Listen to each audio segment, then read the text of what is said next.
Welcome to our video podcast series for our summer at SOCO. I'm so glad you're joining us today. My name is Ryan Blue. Here with us is Jared Carter.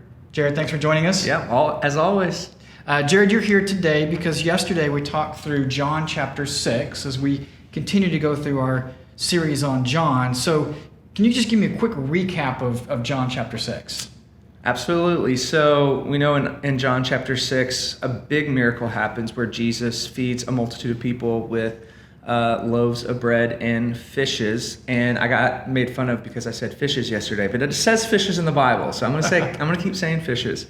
But we're going to get back to that actually in another sermon.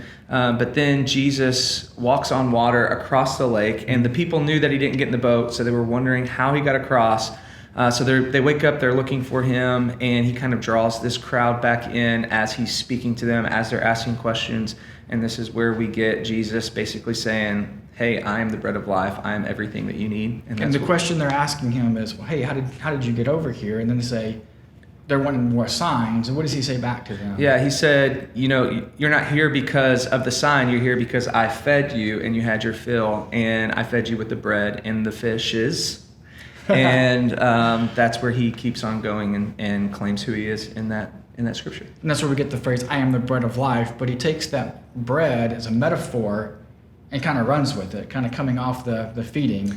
Yeah, so yesterday we talked about how bread is pretty prevalent through scripture, but just this I am the bread of life, going back to the story of Moses in the Exodus story where he is freeing the children of Israel from captivity, and they get stuck in the wilderness, and this weird thing happens that they don't do what God requires, but God stays with them and still provides for them and literally gives them daily manna or bread every single day to help them survive this curse of being in the wilderness for 40 years. And they would wake up each morning and there was manna on the ground waiting for them. Yeah, absolutely. And even in this story where Jesus is going back and forth with the crowd, they say, Moses gave us this. And Jesus said, no, it wasn't. It was my Father who gave you the bread. And hey, I'm claiming to be that bread of life now here today. Right.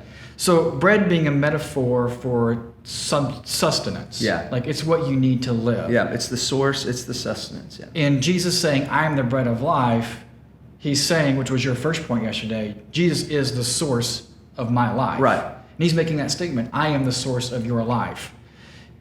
Along those lines, you talked a lot, you mentioned several times this phrase, the God-shaped void. It actually comes from, Bill Bright back in the 60s said there's a God-shaped vacuum in the heart of every man which cannot be filled by any created thing, but only by God, the Creator. That's actually a paraphrase.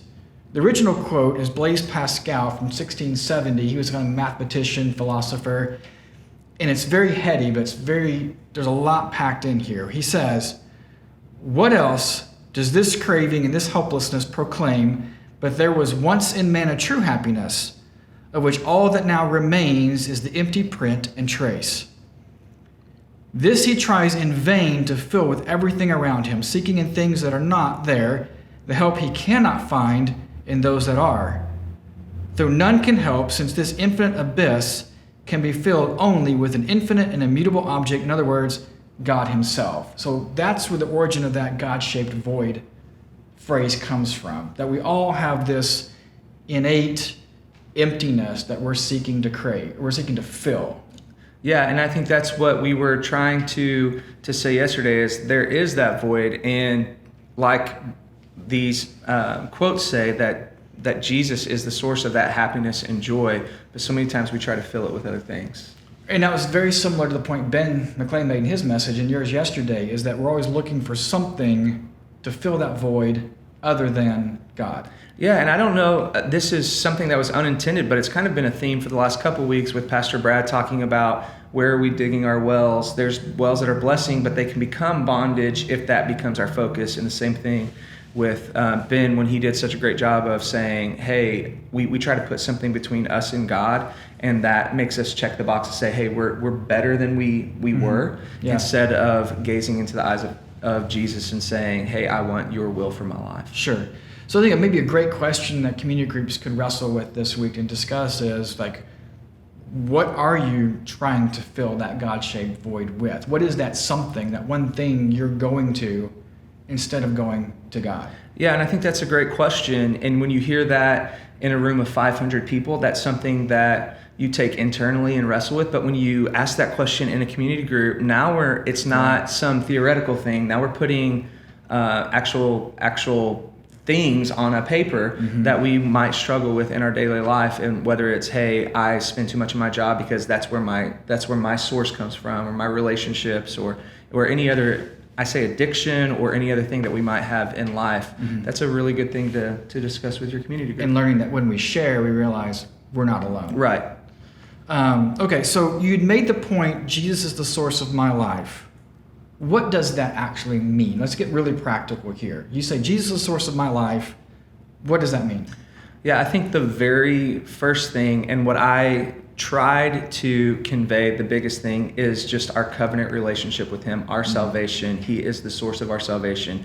And that's the main thing that I wanted to convey to our church and to you today as well, that he is the source of our salvation. Our belief in God is the source of our salvation. Very much like John's point of writing the whole book, right? Right, and I kept saying that yesterday. Yeah. Remember why John wrote this book, so that we might believe that he is the Son, the Messiah, the Son of the living God. So in addition to it's kind of a one-time decision to be a follower, there's a second side of the coin too. What is that? Right, and this goes into the daily bread aspect of it, right? I mean, this is something that we try to wake up every day and realize that God has just not hoarded us away salvation, but this is something that we want to continuously come back to, and that's things like reading our Bible. That's why we spend time in prayer. That's why we take time to refocus every single day. We make actionable steps so that we can make sure that he maintains the source of our life.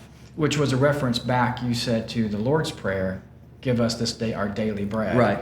And what really jumped out to me yesterday when you were speaking was how many times bread is used in the Bible as a metaphor. The manna in the Old Testament, as you referenced, Jesus, I am the bread of life, give us this day our daily bread, and then also communion. Right. As well, which kind of brings us to your second point. Your second point was Jesus draws us together in fellowship. And again, it's that bread being used as in communion, not only as I'm the bread of life, I am your life, but it also brings us in a sense of community. It's a shared expression of that life together. Yeah, I think it's so interesting how many really spiritual things happen over just meals and breaking of bread and community, in so much that even Jesus was having a meal, washing his disciples' feet. He was sitting at the same table they were, and really made this really spiritual point by breaking of bread and saying, eat, this is my body, this do in remembrance of me. And we even do that to this day in the sacrament of communion. Mm-hmm. So if we kind of maybe summarize it very briefly, succinctly, Jesus is the source of my life. We kind of want you to experience Jesus. But Jesus draws us together in fellowship. It's kind of like us expressing Jesus. So, go ahead. Right. No, I was just going to say expressing Jesus in the context of community that you are accountable to and the people that are accountable to you. And a verse that I hear a lot and try to use a lot is, we rejoice with those who rejoice, weep with those that weep. How are we doing that in the context of community in our own lives? So let's jump to some practical questions as we kind of finish up. Some questions to discuss. First would be, who is your community? Yeah. Are you in community, and who is that? Yeah, and I think that should be something that's very easy to identify. If you ask me, I can start naming names, but if you're listening to this and saying, hey, it might be this person, I'm not sure, I don't know if I can call this person, then I think it might be time to take a next step and maybe get in a community group or start serving and make sure that you're accountable to other people. Yeah. And then maybe a second question to wrestle with would be is, once you're in that community, how are you expressing Jesus to those in your group and then to the world around you? And I think that's a great question, and I'm going to add to that question because I talked about this yesterday. How are you experiencing the blessing of community as well? Because Jesus in the Bible talks about the Bible or community being a blessing. So how are you being blessed by the community that you're a part of? Yeah, good. Well, Jared, thank you so much for joining us today. Really enjoyed your speaking yesterday and kind of bringing John 6 to life for us. So As always, we want to see you on Sundays as we kind of go through the series on John. Get in a community group. If you haven't already, there's still time to join a group. Check in our podcast each week to kind of go a little bit deeper on each of the sermons, and then continue to read through the book of John as we go through this series. So thanks for joining us today, and we'll see you next time.